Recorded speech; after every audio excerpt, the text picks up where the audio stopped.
Success is usually understood through the mind. It's evaluated cognitively as good, earned, deserved, or positive. When something works, the story makes sense. The effort paid off. The goal was reached. The outcome aligns with intention. But the body doesn't evaluate success that way. The nervous system doesn't ask whether something is good or deserved. It asks a different question entirely. Can this be held? What the body evaluates is capacity. The ability to stay present, regulated, and coherent while something new is happening.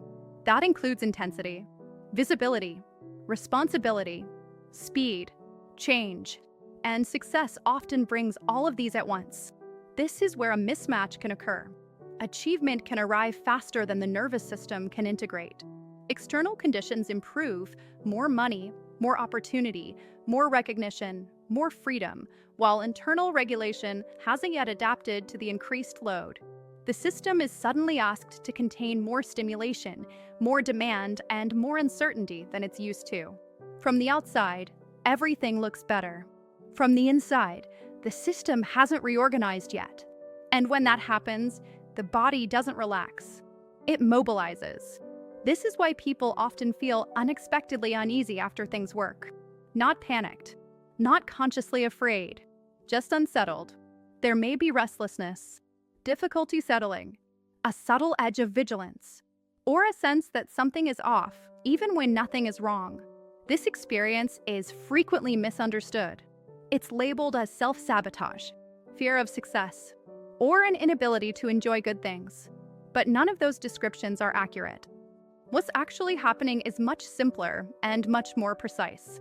The nervous system is operating beyond its current capacity. Capacity isn't about worthiness or readiness in a moral sense. It isn't about mindset. It's about how much change, intensity, and responsibility the body can stay regulated inside of without shifting into protection. When success arrives gradually, the nervous system has time to adapt. Regulation expands alongside achievement.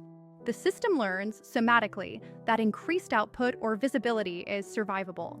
But when success arrives quickly or when it breaks long-standing patterns, integration lags behind outcome. The system hasn't yet learned that this new level of demand is safe, so it stays alert. This is why someone can intellectually know that everything is fine, while their body behaves as if it isn't. The mind registers success. The body registers load. Nothing has gone wrong. There is no flaw to fix. The nervous system is doing exactly what nervous systems do when change outpaces regulation. It's tracking what has increased, stimulation, expectation, consequence, and holding tension because it hasn't yet learned that this new environment can be inhabited without cost. Until integration occurs, success can feel oddly unstable. Not because it's unwanted, but because it hasn't been metabolized yet. And that unsettled feeling isn't a warning that success was a mistake. It's simply information about capacity catching up. For many high-functioning people, safety was not learned through ease. It was learned through movement, through effort, through performance. Early on, the nervous system discovered something important. Being alert reduced risk. Being productive mattered. Being useful mattered. Staying engaged helped. Paying attention helped. Doing well helped.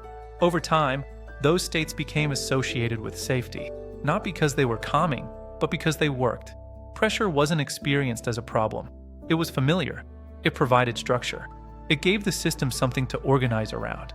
When effort, urgency, or responsibility are present, the nervous system knows what to do. There are signals to track, problems to solve, demands to meet. Activation becomes functional. Focus sharpens. The system feels organized, even when it's under strain. Calm, by contrast, removes those signals. When pressure drops, familiar reference points disappear.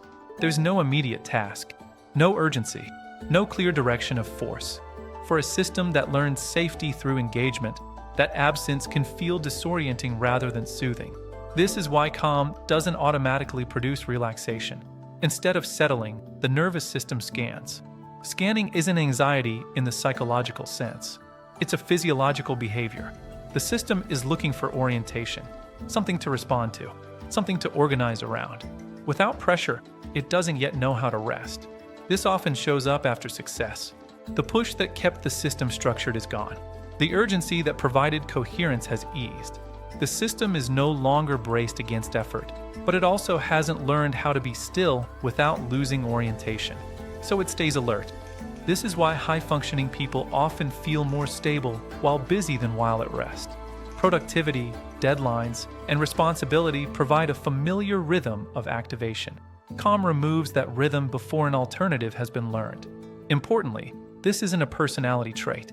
It isn't a preference for stress, and it isn't a failure to appreciate ease. It's conditioning. The nervous system organizes itself around what historically reduced risk. If safety was associated with staying ahead, staying sharp, or staying useful, those states become regulatory anchors. When they disappear, the system doesn't automatically trust the quiet. So instead of relaxing into success, the system searches for the next thing to manage. People often misinterpret this scanning as a problem. They assume something must be wrong because they can't settle. They think they should feel relieved, grateful, or content, and when they don't, they judge the experience. But the nervous system isn't evaluating how things should feel. It's responding to the loss of familiar structure. Pressure once provided orientation. Ease hasn't yet been learned somatically, until calm is experienced as safe, not empty, not risky, not destabilizing. The system remains vigilant when pressure lifts. That vigilance isn't a flaw, it's a transition. The system is between strategies. The old one has fallen away. The new one hasn't been integrated yet. And in that space, scanning makes sense. Calm is often assumed to be inherently regulating, as if the absence of pressure should automatically produce ease. But for the nervous system, calm isn't a neutral state. It's a learned one. Regulation doesn't come from quiet alone. It comes from familiarity and from coherence. If the nervous system hasn't learned, somatically, that calm is safe, then the drop in activation doesn't feel like relief. It feels like exposure. The structures that once organized the system fall away, and what remains becomes more noticeable. This is where anxiety can appear. When effort, urgency, or stimulation are present, they act as organizers. Activation directs attention outward. Sensation is channeled into action. Unresolved charge, tension, incomplete responses, accumulated stress stays buffered by movement and demand. When activation drops, that buffering disappears. The system becomes quieter, but not necessarily more regulated. Without the familiar structure of doing, the nervous system becomes more aware of what hasn't yet been integrated. Sensations that were once background move to the foreground.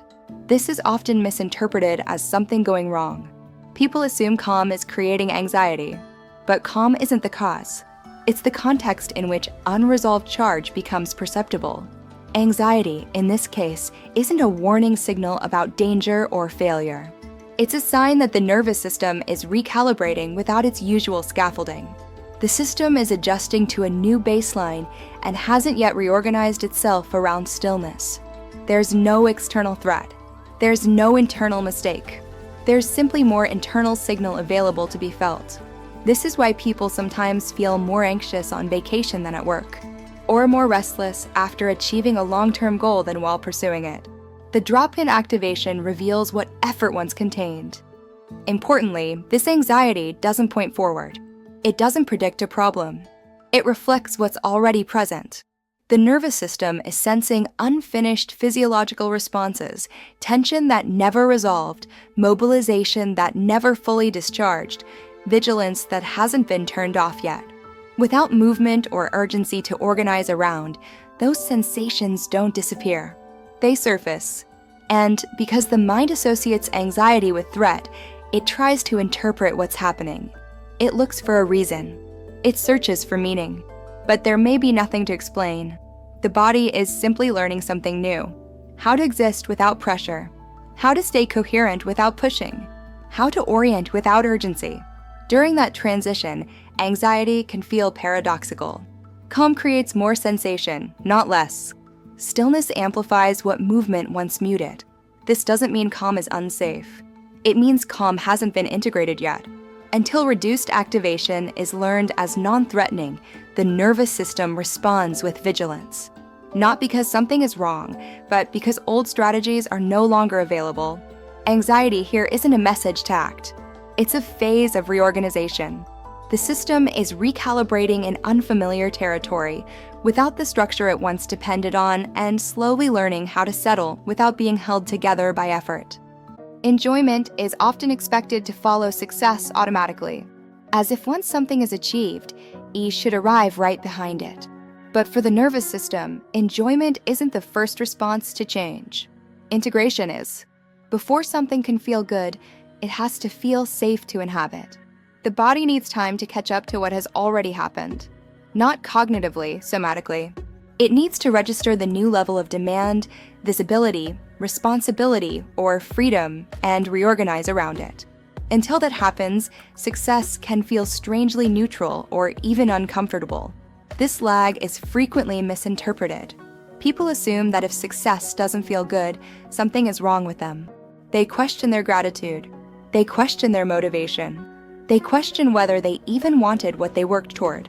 But nothing has gone wrong.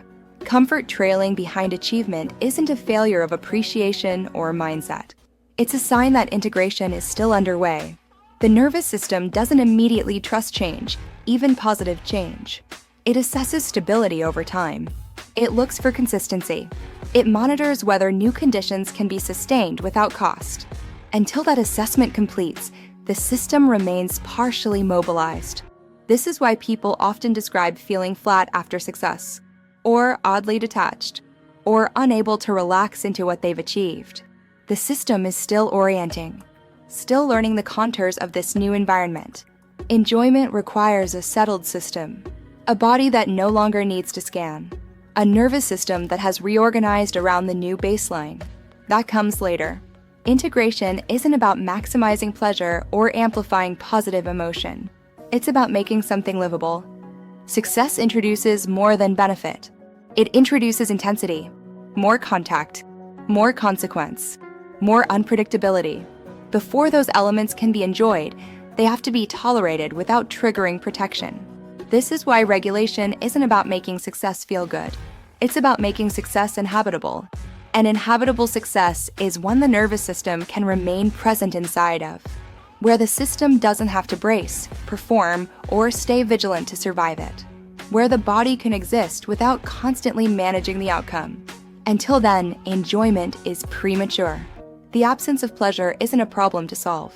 It's a phase to pass through. The system is still adapting, still recalibrating, still learning that this level of experience can be held without collapse or overextension. Nothing needs to be fixed. Nothing needs to be forced. And nothing needs to feel any particular way yet. Success has arrived. Integration is catching up. And until the body knows it can live here, enjoyment remains secondary, waiting for the system to settle enough to receive what has already been achieved.